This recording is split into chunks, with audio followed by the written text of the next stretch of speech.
What is going to drive young people? Is it college tuition? That's one thing. Healthcare is something else that has been hit really hard by both campaigns, Senator, and the Republicans for that matter. And taking a look at what was going on in the trade, this has really been a benchmark issue for Bernie Sanders. I had an opportunity to sit down with Bernie today in Janesville, Wisconsin, as he visited the United Auto Workers plant and also the Union Hall there, which has been decimated by bad trade agreements all the way back to NAFTA. Here's the interview with the senator from Vermont. Senator, great to have you with us. Good to be with you. How important is Wisconsin on the reel of these wins that you've had setting up New York? Well, that's right. We have won now 6 out of 7 of the last caucuses and primaries. We're on a roll. If we can win here in Wisconsin, and I think we will if there is a big turnout, that will make 7 out of 8. That takes us to Wyoming and then to New York State. And if we can get into New York State with a real bounce, with real momentum, I think we got a real shot to win that. And if we can beat Hillary Clinton in her own home state, I think you're going to have a lot of Democrats all over this country saying, you know what, Bernie Sanders is the guy who's going to win not only the nomination, but defeat Trump. Not the cart before the horse, but if you win Wisconsin, and this happens in New York as well, you think that's a superdelegate turn? Oh, yeah. Look, you know, most of these superdelegates, to be honest with you, I think their inclination is to support Hillary Clinton, but their strongest desire is to make sure that people like Trump does not get into the White House. And on that, we are all agreed, 100%. And I think, Ed, if you look at all of the polling, they show me as a much stronger candidate against Trump than Hillary Clinton. Last CNN poll had me up by 20 points, a far higher margin than Hillary. The last Wisconsin poll right here had me up by 19 points over Trump.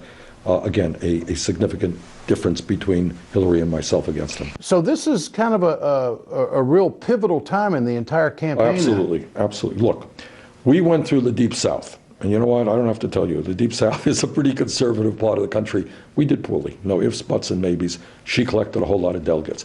Well, guess what? We're out of the Deep South. Yeah. We're heading west into more progressive territory. Now we are winning. What's the significance of Janesville, considering you've been hitting trade so hard? Well, we are here right now in a UAW hall, in a hall that used to represent thousands of workers in a General Motors manufacturing plant.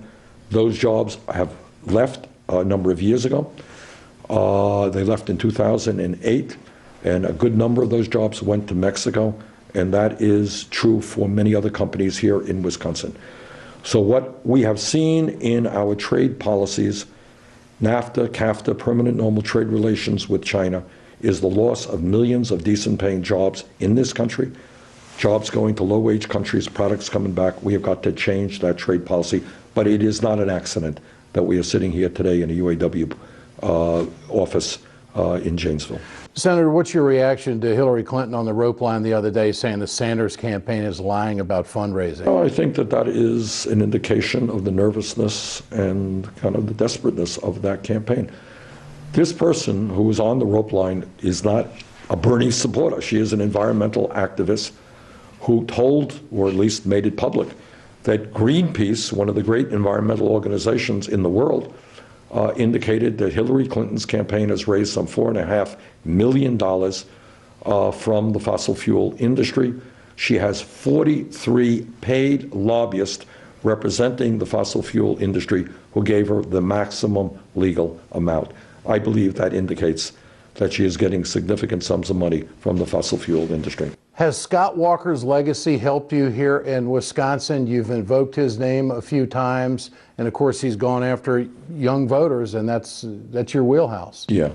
I think that Scott Walker's ideology of trying to break unions, of giving tax breaks to corporations, cutting education, of going after a woman's right to choose, that is not what the people of America want to see. That is not what the people of Wisconsin want to see. And what I often say, if you want to know what a Sanders administration is going to be about, it's pretty much exactly the opposite of what a Scott Walker administration is in Wisconsin.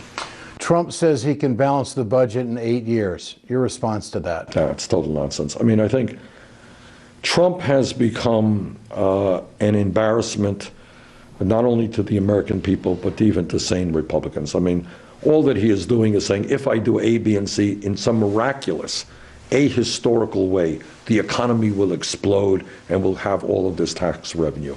This is trickle-down economics on steroids. It has never happened. It never will be happening. And that's about that. Final question. Debates. Why is there such a struggle back and forth with the campaigns on debates? I think, New York. From my perspective, it's pretty clear. We want to see debates on networks, and at times we have the maximum viewing audience. I think that's the right thing to do. Secretary Clinton wants to see debates at times where you're going to have smaller audiences. Not during the basketball game tonight? That was one of their suggestions. I mean, that kind of tells you where they're at. The NCAA finals tonight, right? Yeah. That's when they wanted to hold the debate. That's kind of where they are coming from. So I hope we can resolve it. Frankly, I think we can. Put it on one of the networks, and let's get out to millions of people. Let people watch the differences of opinions that we have. 43 million last month. You stunned by that? I am. This whole fundraising has blown me away. We have received 6 million individual contributions averaging $27 apiece. Who would have thought that, Ed? I did. Did you? All right, well, you're smarter than me. All right, Senator, great to have you with us. You too. I appreciate it so much. Senator Bernie Sanders in Janesville, Wisconsin today. Good visit with the senator. Now, the issue of debates going into New York is still a hot issue with these two campaigns. The Sanders campaign is thinking that the Clintons don't really want to nail down any kind of date because right now they're worried about the money. The kind of money that Sanders is raising right now is a pace that they didn't think they were going to have to keep up with. But when he's raising $43 and $44 million respectively over the last 2 months, this is causing the former secretary to go back to New York and raise more money, go to California, go to Florida. And it also should give you some kind of an indication, the fact that the Clinton campaign wanted to do the debate tonight, later tonight, when the basketball game is on. Again, if it's not on the weekend, it's on a night that probably wouldn't get a whole lot of folks watching. I also asked the Sanders campaign today, what kind of campaign is it going to be in New York? And basically the feeling with inside the campaign is that things might get a little sharper, more of a sharper contrast when it gets to the New York campaign, because they think that New Yorkers are a little bit more used to the back and forth between candidates than they are here in the middle of the country. But they made very clear to me that they're not going to be running any negative ads. It will just be what they call a sharper contrast. But all of that in New York is going to be set up by what unfolds here tomorrow in Wisconsin. Bottom line is, it's about momentum for the Sanders campaign. It is not about the number of delegates. That will take care of itself if they win Wisconsin and have a great showing and possibly knock off the former secretary in her home state of New York. For more on that, let's turn to John.